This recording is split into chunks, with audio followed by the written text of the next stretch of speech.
Class first. Today we will read and write short sound of A. Write first date. Today is 13 July 2021. Now start reading. B. B को ब पढ़ेंगे. ब ए ग bag. व ए ग वैग. स ए ग सैग. ल ए ग लैग. ड ए ग डैग. ज ए ग जैग. न ए ग नैग. र ए ग रैग. म ए प मैप.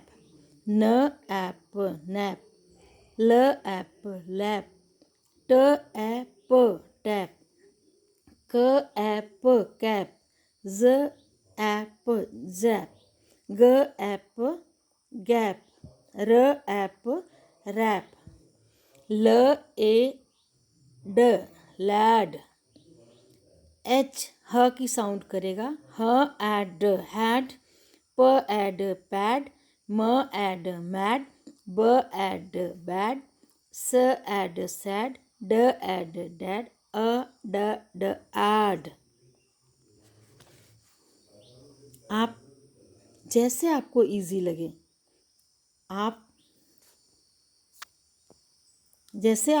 लगे, वैसे आप इसको पढ़ सकते हैं.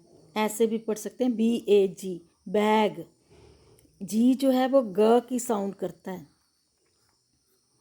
जी किसकी साउंड करता है? ग की.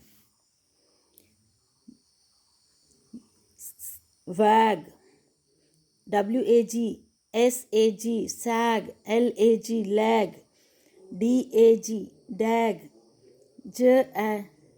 JAG jag. NAG nag. RAG R र की आवाज़ रैग. P प की. म M म की. म ऐप. MAP map. आप ऐसे इसको पढ़ सकते हैं. ये जी है. जी. लैड. डी ड की. हैड. आपको पहले भी बताया कि एच जो है वो ह की साउंड करता है. Mad. Bad. Sad. Dad. Ad. अब आपको ऐसे पढ़ना है. Bag. Wag. Sag. Lag. Dag. Jag. Nag. Rag. आपको ऐसे जल्दी जल्दी पढ़ने की प्रैक्टिस करनी है. Map. Nap. Lap. Tap. Cap. Zap. Gap. Rap. Lad. Had. Pad. Mad. Bad. Sad. Dad. Ad. Write and do practice to read again and again.